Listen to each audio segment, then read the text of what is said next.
Hello my dear student, मैं हूं सुधीर पांडे और आप देख रहे हैं 100 times education the branch of knowledge. तो चलिए आज हम देखेंगे अपने जो है डाइजेशन टॉपिक का, डाइजेशन एंड एब्जॉर्प्शन का नेक्स्ट लेक्चर, जिसमें हम लोग 5 लेक्चर तक देख चुके हैं, जिसमें हम लोग काफ़ी चीज़ें पढ़ चुके हैं और जो बची खुची हुई हैं उसको हम देखेंगे। तो पिछले लेक्चर में आपने देखा होगा कि हम लोगों ने ये पढ़ लिया है पूरा एलिमेंट्री कैनाल कि एलिमेंट्री कैनाल क्या होती है, कैसे होती है ना, और उसमें क्या है, कितनी चीज़ें हैं, सबके पार्ट्स पढ़ लिए हैं कि भैया उसमें ओइसोफेरिंक्स होता है ना, ओइसोफेगस होता है। ओइसोफेगस के बाद हमारे पास क्या आता है, ओइसोफेगस के बाद हमारे पास स्टमक आता है। स्टमक के अब 4 पार्ट हो गए हैं, कार्डियक, फंडिक, मेन बॉडी और पाइलोरिक वगैरह हो गए हैं। और आगे हम लोग ये भी देख चुके हैं कि अब हमारे पास क्या होती है, स्मॉल इंटेस्टाइन। स्मॉल इंटेस्टाइन में भी 3 पार्ट होते हैं, डिओडेनम, जेजेनम और इलियम। चलिए और हम पर लार्ज में आ गए। लार्ज इंटेस्टाइन में हमारे पास क्या है, सीकम, कॉलम और रेक्टम। हमारा कॉलन भी 3 भागों में डिवाइड होता है। हमारा कॉलन भी कितने भागों में, 3 भागों में डिवाइड होता है ना, जिसको हम लोग क्या कहते हैं, असेंडिंग कॉलन, ट्रांसवर्स और डिसेंडिंग। तो आपने ये सब पीछे देख लिया है। अब हम थोड़ा सा उसी पे जो है उनकी लेयरों की बात करेंगे। एक बार हम लोग कर चुके हैं लेकिन थोड़ा सा एक बार रिवाइज भी हो जाएगा। तो प्लीज़ आपसे रिक्वेस्ट है कि जिन्होंने ना देखा हो वो जा कर के जो है ज़रूर देखें। 100 टाइम्स एजुकेशन आपको दिख रहा है, सर्च करिएगा जो है, और सीधे आप चले जाइएगा प्लेलिस्ट पे। प्लेलिस्ट पे लिखा है कि आप बायोलॉजी फॉर क्लास 11 उसमें सारी आपको वीडियोज मिल जाएंगी, बहुत सारी हैं, तो आप जो है उसको सर्च कर सकते हैं। कोई भी लिंक ढूंढने की ज़रूरत नहीं, कुछ नहीं, बस सर्च करिए 100 टाइम्स एजुकेशन सुधीर पांडे और फिर जो है प्लेलिस्ट में जाइए और वहाँ से आप क्लास 11 की बायोलॉजी देख लीजिए, क्योंकि आपको यहाँ केमिस्ट्री भी, फिजिक्स भी मिलती है। ठीक, तो चलिए हम आगे स्टार्ट करते हैं। और हाँ प्लीज़, सबसे जो इम्पोर्टेंट चीज़ है, सबसे जो ज़रूरी है, आपसे ये कहना चाहते हैं कि प्लीज़ आप जो है चैनल को ज़रूर से ज़रूर ही सब्सक्राइब करिए।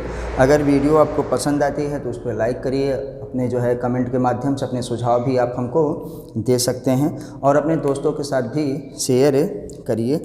और सब्सक्राइबर्स होंगे तभी काम अच्छा होता है, और सब्सक्राइब करने के लिए कोई भी पैसा लगता है नहीं। आप जो है सीधे जो है देखिए रेड से लिखा है सब्सक्राइब, उसको दबाइए। फिर आपको एक घंटी आएगी, बेल आइकन आएगी, घंटी जैसी संरचना आएगी, उसको दबाइए। और उसको दबाने के बाद आपको 3 ऑप्शन मिलते हैं, आप ऊपर वाला क्लिक कर दीजिए। उससे क्या होगा कि जो भी चीज़ें हम यहाँ पे अपलोड करेंगे, जो भी आपको कर बताएंगे, वो सीधे की सीधे क्या हो जाएगी, आपके पास मैसेज पहुँच जाएगा कि वीडियो अपलोड हो चुकी है। तो चलिए आपका ज़्यादा न टाइम लेते हुए हम स्टार्ट करते हैं। पीछे हम लोग देख चुके थे कि हमारे पास, अब हम थोड़ा सा इसको जो है शार्ट में ही बनाएंगे। हमारे पास छोटे बताए थे कि एक ओइसोफेगस है ना। अब ओइसोफेगस हमारे ये क्या है, जे नुमा स्ट्रक्चर। क्या होता है स्टमक का स्ट्रक्चर, जे नुमा स्ट्रक्चर में आता है। उसके बाद यहाँ पे एक सी शेप क्या होता है, डिओडेनम, सी शेप डिओडेनम होता है। और फिर यही पूरा क्या है, स्मॉल इंटेस्टाइन में क्या है, ऐसे ऐसे बन जाती है। आइए देखते हैं, हम लोग थोड़ा देखते रहिए, जब सीखते रहेंगे। देखिए आप डायग्राम इसीलिए हम बार बार बनाते हैं, जब इसको बना बना के सीखेंगे तो चीज़ें आपको बड़ी अच्छी से, बड़े बेहतर तरीके से समझ में आएंगी। तो फिर यहीं से हम लोग स्टार्ट कर देते हैं। हम लोगों का स्टार्ट होने लगता है यहाँ से लार्ज इंटेस्टाइन। ये लार्ज इंटेस्टाइन हमारे पास क्या है, इस तरीके से आ रही है। चलिए हमारे पास ये लार्ज इंटेस्टाइन कैसी होती है, थोड़ा सा मोटी होती है। क्या होती है, मोटी होती है। मतलब ये चौड़ाई में क्या है, ज़्यादा है, लेकिन लंबाई में कम, इसीलिए इसको लार्ज इंटेस्टाइन कहा जाता है। और यहाँ से हमारे पास आ गया हमारा, चलिए एनस। तो हमारे पास देखिए, हम आपको ये दिखा चुके हैं, आपको पहले भी बता चुके हैं कि हमारे पास ओइसोफेगस है। तो ओइसोफेगस है हमारे पास।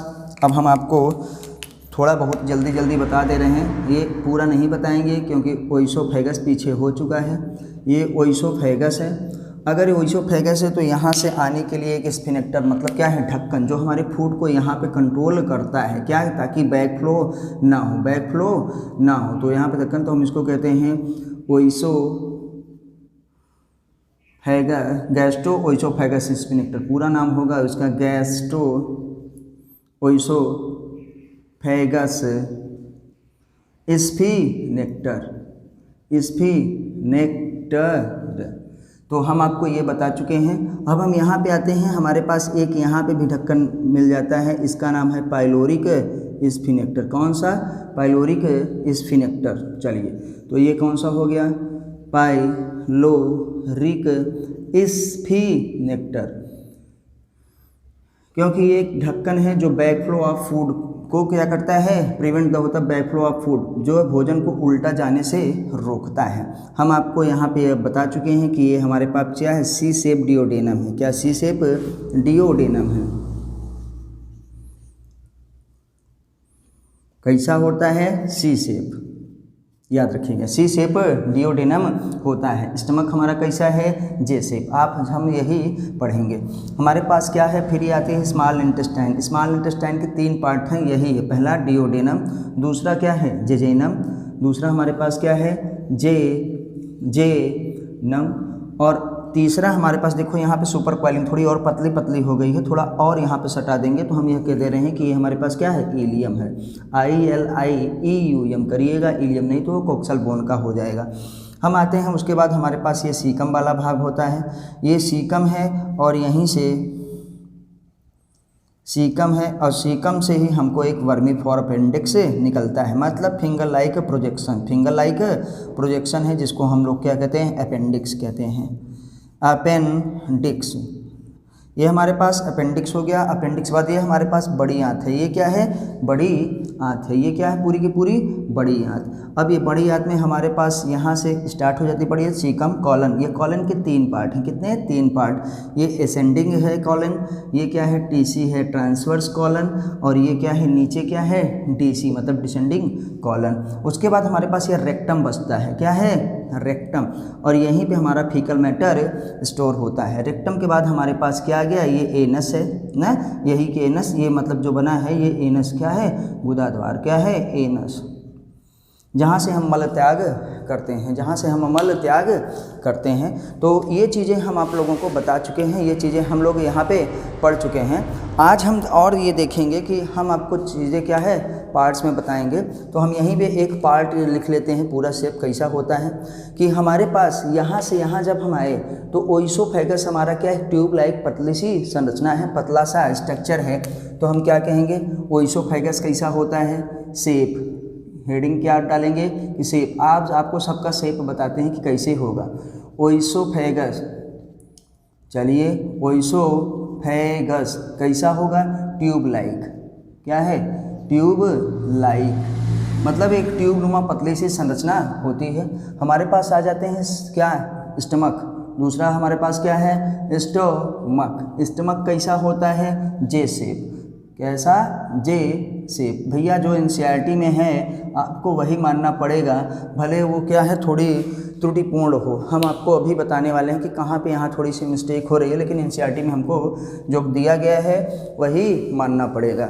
ठीक है, चाहे आप सिविल के एग्ज़ाम देते हो, चाहे नीट के, चाहे JEE के, क्योंकि जब तक वो खुद अपने उसमें संशोधन नहीं करेंगे तब तक आपका जो है माना नहीं जाएगा। वो NCERT के ही आंसर को सही आंसर मानेंगे जो NCERT में है। चलिए, पहले इसको डिओडेनम में जो है U शेप इसको बताते थे, लेकिन अब क्या कर दिए हैं? देखो C शेप कर दिए। अब ये सही कर दिए। हम लोग पहले से ही बताते थे, पहले से पढ़ाते थे, भैया ये U शेप नहीं, ये C शेप है। लेकिन पुरानी आप NCERT में देखेंगे तो उसमें U शेप दिया रहता था, लेकिन अब इसको बदला गया है। कुछ और बदलने की ज़रूरत है इनको चीज़ें। चलिए आते हैं, तो हमारे पास यहाँ से उसके बाद क्या आ गया? डिओडेनम। क्या है? डिओडेनम। डिओडेनम, तो क्या कहेंगे? डिओडेनम कैसा होता है? C shape. कैसा? C shape. उसकी संरचना कैसी होती है? C के आकार की। C के आकार की C शेप यहाँ पे हमारे पास संरचना आ गई। और यहीं से अब हम ये TC जो ट्रांसवर्स कॉलन आपको दिखाए हैं, आपने देख लिया है, हम इसको हटाते हैं। यहीं पे हमारे पास एक लगा है क्या? जिसको हम लोग पैनक्रियाज कहते हैं। क्या कहते हैं? पैनक्रियाज। क्या कहते हैं? पैनक्रियाज। अभी ग्लैंड्स वगैरह हम पढ़ने वाले हैं, लेकिन यहीं से सीधे स्टार्टिंग कर लेते हैं। पैनक्रियाज। पैनक्रियाज ना, क्योंकि ये एक हमारे पास ऐसी संरचना है जिसको हम लोग मिक्स्ड ग्लैंड कहते हैं, है क्या? ग्रंथि, लेकिन बहुत ही ज़रूरी, क्योंकि आपका जानते हैं बिना ग्रंथियों के फूड का कोई पाचन उचन होने वाला है नहीं। तो ये हमारे पास एक पैंक्रियाज बन गया है। पैंक्रियाज को हिंदी में हम लोग अग्नाशय कहते हैं और स्टमक को पेट में आमाशय कहते हैं ना, जिसको उदर भाग कहते हैं।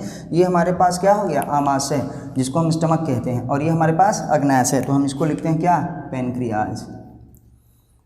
पैंक्रियाज न, पैंक्रियाज।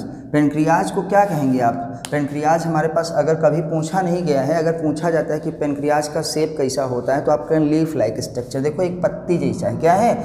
एक पत्ती जैसा है। तो हम यहीं पे आते हैं कि पैंक्रियाज अगर हमको मिल गया, पैंक्रियाज कैसा होता है? Leaf like, LEAF, leaf like. Leaf means क्या है? पत्ती वाली संरचना हमारे पास हो गई है। अब हमारे पास डिओडेनम, जेजेनम और इलियम हो गया है। हम आपको बता चुके हैं हमारे पास सीकम और ये सब क्या होता है। आइए थोड़ा सा अब हम इसका डिटेल से अध्ययन करते हैं। ये डायग्राम बना रहेगा और हम आपको बताते रहेंगे, आप सुनते रहिए। देखिए सबसे ज़्यादा ज़रूरी होता है कि जब प्रोनाउंसिएशन किया जाए तो उसको अच्छे से ध्यान से सुना जाए। एक अच्छा श्रोता ही एक अच्छा विद्यार्थी होता है, एक अच्छा जो है बाद में वक्ता होता है, एक अच्छा टीचर हो सकता है और एक सक्सेसफुल मैन। कि आपको सुनना बहुत ज़रूरी है। चलिए देखते हैं। हम बोले हैं कि यहाँ से ओइसोफेगस से लेकर के एनस तक हमारी पूरी की पूरी एलिमेंट्री कैनाल है। इसको हमने अभी ग्लैंड को जोड़ दिया है बस, ताकि आपको पता चल जाए इसका शेप के लिए। और देखिए देखने में भी बड़ा अच्छा लगता है। तो यहाँ से ओइसोफेगस से लेकर के पूरा का पूरा तक एनस तक क्या होता है? 4 लेयर पाई जाती है। 4 लेयर का मतलब 4 कवरिंग। अगर हम आपको दिखाएं कि 4 कवरिंग कैसे, तो मान लीजिए यहाँ नहीं दिखा पा रहे हैं, यहाँ दिखाएं। पहली कवरिंग ये हो गई, दूसरी कवरिंग ये हो गई, तीसरी कवरिंग ये हो गई और चौथी कवरिंग ये हो गई। और ये पूरा से पूरा कहाँ तक? एनस से लेकर के यहाँ तक, एनस से यहाँ तक होती है। तो ये 4 कवरिंग हमारे पास पाई जाती है और ये 4 कवरिंग हमारे लिए बहुत ज़्यादा इंपॉर्टेंट है। आपको भी पता है कि हमारे पेट से HCl वगैरह निकलता है, हमारे पेट से बहुत सारे एंजाइम्स निकलते हैं, बहुत सारे हार्मोन्स निकलते हैं, जो क्या है शरीर को जो है हानि भी पहुंचा सकते हैं। और हमारे पास अगर ये लेयर्स ना रहेगी तब भी हमको बहुत ज़्यादा प्रॉब्लम होगी, क्योंकि म्यूकस वगैरह जो लुब्रिकेंट्स निकलते हैं, जो ग्लोबुलेट सेल्स होती हैं, वो क्या करते हैं? स्नेहक निकालती हैं। स्नेहक मतलब लुब्रिकेंट्स, चिकनायुक्त, जिससे भोजन हमारा क्या है? आसानी से नीचे की तरफ जाता है। आइए देखते हैं। तो इस चीज़ को हम आपको यहीं पे दिखा रहे हैं कि आइए देखिए हमारे पास क्या है। यहाँ पे हम लोग देख लेते हैं कि इस कवरिंग को हम लोग बाहर देखेंगे कि कैसे 4 शेप है, कैसे 4 चीज़ों में ये विभक्त है। एक मिनट मेरे भाई, मारकर गिर गया था। चलो आते हैं कि ये पूरा से पूरा कितनी? 4 कवरिंग। तो सबसे पहले हम ये बाहर वाली कवरिंग आपको बना दी। सबसे पहले ये बाहर वाली कवरिंग आपकी हो गई। और ये बाहर वाली जो कवरिंग है ना, इसका नाम हम लोग रखें क्या? सेरोसा। क्या है? सेरोसा। ये बाहर वाली कवरिंग हमारे पास सेरेसा हो गई, पतली सी होती है। सेरेसा के बाद हमारे पास एक लाइन और है। आप समझिए एक रिंग हमने यहाँ पे और लगाया है, एक रिंग यहाँ पे और लगाया है। ये हमारे पास हो गई। जैसे NCERT में इसको दिया है कि ये कैसा होती है, देखिए इनको इन्होंने दिया है लॉन्गिट्यूडनल, लेकिन ये लॉन्गिट्यूडनल नहीं है। ये देखिए सर्किल में बन रही है। क्या होती है? सर्कुलर। भैया NCERT में इसीलिए कह रहे हैं, जो उन्होंने लिखा है वो आपको मानना ही पड़ेगा, वो चाहे थोड़ा बहुत मिस्टेक ही हो। और ये मिस्टेक है, आपको देखने से ही पता चल रहा है कि ये क्या है? सर्किल में है। तो इन्होंने जो इनर सर्कुलर कहा है, आउटर लॉन्गिट्यूडनल कहा है, ये इनका जो है ये थोड़ा सा मिस्टेक है। लेकिन आप एग्ज़ाम में यही लिखेंगे, आप नीट की एग्ज़ाम में अपने यही देंगे जो इन्होंने बोला है, जो इन्होंने बोला है। अब इस लाइन को देखिए, ये लाइन हमारे पास कैसी है? ये भैया क्या है? ये लंबवत है। ये क्या है? ये सर्किल में नहीं है। देखिए ये क्या है, लंबी लंबी, लॉन्गिट्यूडिनल, इसको कहते हैं लंबी लंबी, है ना, जिसको अनुदैर्ध्य कहते हैं। क्या है, अनुदैर्ध्य। लेकिन एनसीईआरटी में ये दिया गया है, उनके डायग्राम में इस तरीके से बना है कि ये इनर वाली सर्कुलर, हमारे पास एक पाइप है, हम बाहर से अंदर की तरफ चल रहे हैं, हम बाहर से अंदर की तरफ चल रहे हैं, तो हमको इस तरीके से देखने को मिलेगा कि ये क्या है, सिरोसा, सबसे पतली वाली ये जो है सिरोसा के बाद हमारे पास ये क्या है, इनर सर्कुलर आउटर लॉन्गिट्यूडिनल, ये कह रहे हैं, तो इसलिए हम इसको लिख रहे हैं आउटर क्या है, लॉन्गिट्यूडिनल, लॉन्गिट्यूडिनल, मतलब ये क्या है, आउटर लॉन्गिट्यूडिनल, इनर क्या है, सर्कुलर, इनर क्या है, सर्कुलर, इनर क्या है, ये सर्कुलर है, सर्किल में है ना। लेकिन देखो सर्किल में बाहर वाली है, ये वाली क्या है, लॉन्गिट्यूडिनल। लेकिन एज एनसीईआरटी, जैसे एनसीईआरटी में दिया गया है, हमको हूबहू वैसे ही लिखना है भैया, क्योंकि आंसर वो वही माना जाएगा। आप डायग्राम में खुद देख सकते हैं। आइए, तो अब हम कह रहे हैं आगे, एक हमारे पास क्या आता है, एक हमारे पास और लेयर आती है जो कि ये ऐसे ऐसे पूरा है। तो ये जो पूरी लेयर है, ये जो पूरी लेयर है हमारे पास क्या हो गया, सिरोसा, ये क्या है, मस्कुलरिस, और उसके पास सब म्यूकोसा, ये क्या है, सब म्यूकोसा। अब हम यहीं इसको मिटा दे रहे हैं क्योंकि आपका ये काम हो चुका है, आपने देख लिया होगा। तो हम आगे जो हमको ज़रूरत है हम आपको वो दिखाते हैं। चलिए, ये आपका बना रहेगा, इससे कोई लेना देना नहीं, हमको जगह मिल गई हमको। ये पूरी की पूरी लेयर क्या है हमारे पास, सब म्यूकोसा, क्या है, सब म्यूकोसा, ये सब म्यूकोसा है। इसी में हमारी ब्रूनर्स ग्लैंड पाई जाती है, हम यहीं पे लिख दे रहे हैं क्या, ब्रूनर्स ग्लैंड, ब्रूनर्स ग्लैंड कहाँ पाई जाती है, सब म्यूकोसा में। ये पूरा का पूरा यहाँ से लेकर के यहाँ तक होता है, यहाँ से लेकर के यहाँ तक, मतलब ओइसोफेगस से लेकर के पूरा का पूरा एनस तक हमारे पास ये कवरिंग पाई जाती है। कितनी, 4। ये अंदर वाली जो हमारे पास लेयर है, ये वाली जो लूमेन बनाती है, जो लूमेन बना रही, वो क्या है, वो म्यूकोसा है। वो क्या है, म्यूकोसा। कौन सी लेयर है ये, म्यूकोसा। यही हमारे पास क्या होती है, ग्लैंड्स, ग्रंथियों का पूरा निर्माण करती है। इसी में सारे फोल्डिंग के कोई न कोई क्या है हमारे पास, हर जगह शुरू से लेकर के अंतिम तक हर जगह अपना स्ट्रक्चर बदलती है, तो इसी से हमको क्या है, और एक नई ग्रंथियाँ मिल जाती हैं। तो आइए एक बार हम फिर से देख लेते हैं।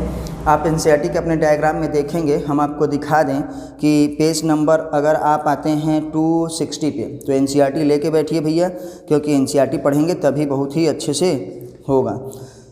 तो कह रहे हैं सबसे बाहर वाली हमारे पास क्या होती है, सिरोसा होती है।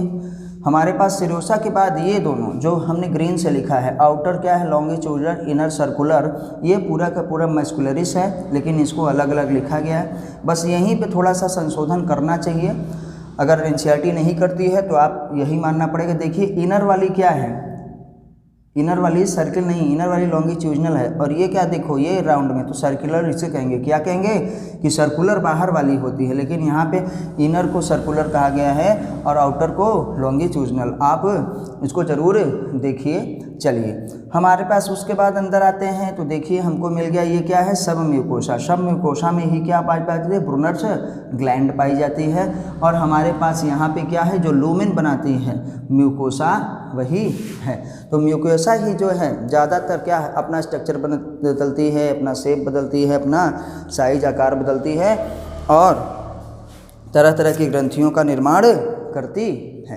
तो चलिए हम थोड़ा सा और आगे बढ़ते हैं, जिसको आपने देखा होगा, देख लीजिएगा।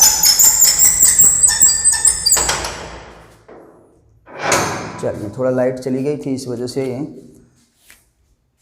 करना पड़ा। आइए, तो अब हम आते हैं, ये हमारे पास 4 कवरिंग हो गई है, तो क्या कहेंगे, हमारे पास ओइसोफेगस से लेकर के पूरे स्टमक तक कितनी कवरिंग पाई जाती है, 4। पहला सिरोसा, दूसरा क्या है, मस्कुलरिस, मस्कुलरिस में क्या होती है, 2, और यहाँ क्या कहेंगे, सब म्यूकोसा। सब म्यूकोसा में क्या पाया जाता है, ब्रूनर्स ग्लैंड, और क्या है, म्यूकोसा। म्यूकोसा ही सारी ग्लैंड्स और अपने जो है शेप को बदल करके पूरा यहाँ से यहाँ तक बनाती है। ये पूरा का पूरा कहाँ, एनस से लेकर के, माउथ से लेकर के समझिए ओइसोफेगस से एनस तक होता है। अगर आपसे पूछा जाएगा कि एक हमारे पास क्या है कि सिरोसा कहाँ एब्सेंट होती है, तो आप ज़रूर लिख लीजिए कि सिरोसा absent, अगर ऐसा आ जाता है तब सेरोसा absent in कहाँ, ओइसोफेगस। ओइसोफेगस जो है ओइसोफेगस में नहीं पाई जाती है, लेकिन एनसीईआरटी में दिया है तो पाई जाती। मान लीजिए क्वेश्चन में आ जाता है, क्योंकि कभी कभार क्वेश्चन एक आध ठो बाहर से भी उठा लेते हैं, कुछ कर लेते हैं, आए हुए क्वेश्चंस को रिपीट कर दिया जाता है, तो उसमें हम क्या कहेंगे कि हमारे पास सेरोसा एब्सेंट कहाँ पे, सब ओइसोफेगस में। चलिए ओइसोफेगस में सेरोसा एब्सेंट इन ओइसोफेगस। तो एक बार चलिए हम फिर से देख लेते हैं कि ऊपर से लेकर नीचे तक ओइसोफेगस से एनस तक 4 लेयर पाई जाती है, उसका नाम है सेरोसा। फिर क्या है, मस्कुलरिस। मस्कुलरिस 2 प्रकार की होती है, इनर सर्कुलर, आउटर लॉन्गिट्यूडिनल होती है। उसके बाद सबम्यूकोसा, सबम्यूकोसा में ब्रूनस ग्लैंड पाई जाती है। और हमारे पास क्या है, म्यूकोसा। यही म्यूकोसा क्या है, लूमेन का निर्माण करती है। लूमेन क्या है, निर्माण करती है। म्यूकोसा फॉर्म क्या है, लूमेन। म्यूकोसा फॉर्म क्या है, लूमेन, या म्यूकोसा लाइन द लूमेन, इसको लाइन में ही करती है कौन, म्यूकोसा फॉर्म लूमेन। लूमेन में यही होती है, जो जगह थोड़ी सी बची रहती है जैसे पाइप है, वही हम लोग क्या कहते हैं, लूमेन कहा जाता है। यही म्यूकोसा क्या है, स्टमक में क्या बनाती है, रूजेई, क्या है, रूजेई बनाती है ना, रूजेई है हमारे पास, रूजेई है, RUJAIE, यही रूजेई बनाती है। यही म्यूकोसा हमारे पास म्यूकोसल ग्लैंड्स बनाती है ना, ग्रंथियाँ बनाती है, लेकिन यही इंटेस्टाइन में आंत में क्या है, क्रिप्ट्स ऑफ लिबरकुहेन भी बनाती है। क्रिप्ट्स ऑफ लिबरकुहेन क्या है, लिबरकुहेन यही बनाती है। तो हमारे पास ज़्यादातर किसकी फोल्डिंग होती है, म्यूकोसा की, म्यूकोसा ही आगे चलती है। तो चलिए हम आपको थोड़ा सा एनसीईआरटी पढ़ा के सुनाएंगे, क्योंकि आपको पता है कि हमारे पास यहाँ पे ये चीज़ें हो गई हैं। हम आपको ये बता चुके हैं, आपने शेप कर लिया होगा कि ओइसोफेगस कैसा होता है, ट्यूब लाइक, स्टमक कैसा होता है, जे शेप, डिओडेनम होता है सी शेप, और पेंक्रियास क्या होता है, लीफ लाइक स्ट्रक्चर होता है। तो चलिए हम आपको थोड़ा सा एनसीईआरटी अगर आप पढ़ेंगे तो ज़्यादा अच्छा रहेगा और बेहतर रहेगा। तो चलिए आपका टाइम ना लेंगे, आप एनसीईआरटी खुद से पढ़िएगा, हम आपको थोड़ा सा आगे ले चलते हैं। आपको प्लीज़ जिसको नोट करना होगा, ये वीडियो को आप जो है क्या करिएगा, पॉज करके नोट कर लीजिएगा। प्लीज़ आपसे रिक्वेस्ट है कि आप ज़रूर क्या है, वीडियो को जो है लाइक ज़रूर करिए, उस पर जो है कमेंट करिए, अपने दोस्तों के साथ शेयर करिए और चैनल को सब्सक्राइब ज़रूर करिए। तो चलिए हम नेक्स्ट पोर्शन पे चलते हैं, स्टार्ट करते हैं। तो आइए जब हम आगे थोड़ा सा यहाँ से बढ़ें, तो हमने समझे भोजन कर लिया। भोजन हमारे शरीर मुंह में जाता है, माउथ कैविटी में जाता है, तो आपको पता है कि हम आपको पूरा का पूरा तीर्थ पढ़ा चुके हैं। तो हमारे पास आता है कि वो क्या करता है, कुचला जाता है, उसको हम क्रशिंग करते हैं, उसका हम मैस्टिगेशन करते हैं, उसको पीसते हैं। और जब पीसते हैं तो हमारे क्या मिलती है, हमारी माउथ कैविटी में ही क्या पढ़ती हैं, हम लोग यहाँ पे पढ़ चुके। तो हम क्या कहेंगे कि अब डाइजेस्टिव ग्लैंड्स के बारे में हम पढ़ेंगे। हमारे पास क्या है, डाइजेस्टिव ग्लैंड्स। इसके लिए पहले थोड़ा सा और एलिमेंट्री करने वाला बना देते हैं कि जैसे हमने कहा कि भोजन हम यहाँ से ले लिए, अभी ग्लैंड्स की बात नहीं कर रहे हैं क्योंकि सेलेवरी ग्लैंड्स वगैरह होगी। तो यहाँ पे भोजन हम लिए, ये इसको कंट्रोल करता है, यहाँ पे आ गया। तो भोजन जो स्टमक में रहेगा, यहाँ पे फूड स्टमक में कितने टाइम तक रहता है, 4 to 5 आवर्स। कितने, 4 to 5 आवर्स ये पेट में रहेगा ना। और भोजन में जो पेट रहता है उसको हम लोग क्या कहते हैं, काइम। क्या कहते हैं, काइम कहते हैं। जो हमारे माउथ में है, हमारे माउथ में, उसको हम लोग क्या कहते हैं, मान लीजिए हम कह रहे हैं कि भोजन हमारे जो माउथ में है, ऐसे बना दिए कंकड़ जी को मान लीजिए, तो माउथ में हमारे पास जो है उसको हमको क्या कहते हैं, आइए थोड़ी सी करते हैं, कुल मिला के बोलस। क्या है, बोलस। माउथ में हमारे पास क्या है, बोलस होता है। तो ये जब बोलस हमारे पास आ गया, तो बोलस माउथ में होता है, माउथ में सलेवरी ग्लैंड्स हुई, दांत उसको पीसा, वहाँ पे जो है ये आपस में पचे, और जो है मतलब कुल मिला के 30% स्टार्च का डाइजेशन वगैरह पेट्स पे ही हो गया। और पचने के बाद जब वो चीज़ें वहाँ से आ गई, वहाँ पे आ गई हैं, तो इसको हम लोग स्वॉलोइंग करते हैं, और ये क्या है, अंदर चला आता है। कहाँ पे, बॉडी से अंदर चला आता है। 4 to 5 आवर्स यहाँ पे रहते हैं पेट में। पेट कैसा होता है, जैसे। और उसके बाद भोजन हमारे कहाँ पे जाता है, सीधे के सीधे आंत में जाता है। आंत का मतलब छोटी आंत में। तो आंत में भोजन को हम क्या कहते हैं, यहीं पे दिख दे रहे हैं कि आंत में, इंटेस्टाइन में भोजन को क्या कहते हैं, इंटेस्टाइन में हम भोजन को कहते हैं काइल। क्या कहते हैं? काइल। चलिए, तो CHYLE, तो ये हमारे पास क्या हो गया? काइल। हम लोग भोजन को क्या कहते हैं? काइल। काइल इन इंटेस्टाइन, काइल इन इंटेस्टाइन। ठीक है, मतलब ये हमारी जो छोटी आंत में है भोजन आ गया, उसको हम लोग काइल कहते हैं। तो हम आपको देखिए इसकी कवरिंग अब जान गए। अब लोग हम जब कहेंगे तो हमारे पास यही आंत में यही म्यूकोसा एक चीज़ और बनाती है, आपको बता दें, लैक्टियल्स। क्या है? लैक्टियल्स ग्लैंड पाई जाती है। जिसको नोट करना होगा वो नोट कर लेंगे। आइए हम यहीं पे लिख देते हैं, थोड़ा सा आप चलिएगा साथ में। तो ये हमारे पास क्या है? सेरोसा आ गई। सेरोसा के अंदर मैस्कुलरिस, मैस्कुलरिस के अंदर सब म्यूकोसा। सब म्यूकोसा बनाती है क्या? Brunner's gland. कहाँ पे? डिओडेनम में। कहाँ पे?